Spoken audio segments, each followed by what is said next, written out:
उन्होंने मुसलमानों के हित में किया। मैं जरा ऐसे सभियों से पूछना चाहता हूं, वोट बैंक के भूखे इन राजनेताओं से कहना चाहता हूं, अगर सच्चे अर्थ से आपके दिल में मुसलमानों के लिए थोड़ी भी हमदर्दी है तो कांग्रेस पार्टी अपने पार्टी के अध्यक्ष मुसलमान को बनाए। क्यों नहीं बनाते भाई? संसद में टिकट देते हैं 50% मुसलमानों को दो, जीत करके आएंगे तो अपनी बात बताएंगे। लेकिन ये नहीं करना है। कांग्रेस में तो कुछ नहीं देना है। देश के नागरिकों के अधिकारों को छीनना और देना, इनकी नीयत किसी का भी भला करने की कभी नहीं रही, मुसलमानों का भला करने की भी नहीं रही। यही कांग्रेस की अच्छी सच्चाई है। साथियों, वक्फ के नाम पर लाखों हेक्टेयर जमीन पूरे देश में है। इस जमीन, इस प्रॉपर्टी से गरीब का, बेसहारा महिलाओं बच्चों का भला होना चाहिए था।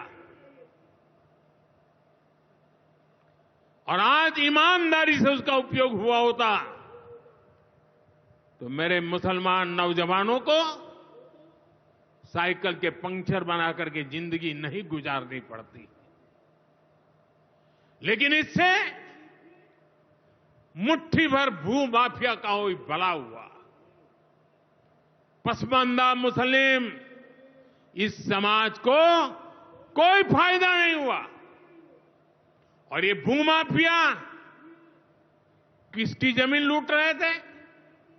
ये दलित की जमीन लूट रहे थे, पिछड़ों की जमीन लूट रहे थे, आदिवासी की जमीन लूट रहे थे, विधवा महिलाओं की संपत्ति लूट रहे थे। सैकड़ों विधवा मुस्लिम महिलाओं ने भारत सरकार को चिट्ठी लिखी, तब जाके कानून की चर्चा आई है। वक्फ कानून में बदलाव के बाद अब ये गरीबों से जो लूटा जा रहा है वो बंद होने वाला है।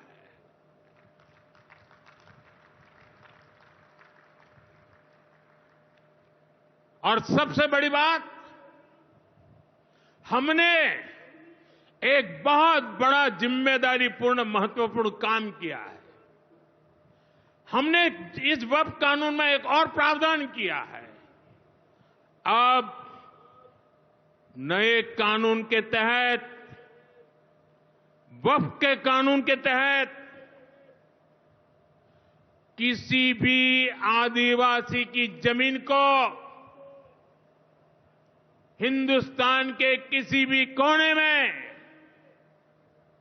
आदिवासी की जमीन को, उसके घर को, उसकी संपत्ति को ये वक्फ बोर्ड हाथ भी नहीं लगा पाएगा। ये आदिवासी के हितों की रक्षा करने का, संविधान की मर्यादाओं का पालन करने का हमने बहुत बड़ा काम किया है। नए प्रावधानों से वक्फ की भी पवित्र भावना का सम्मान होगा।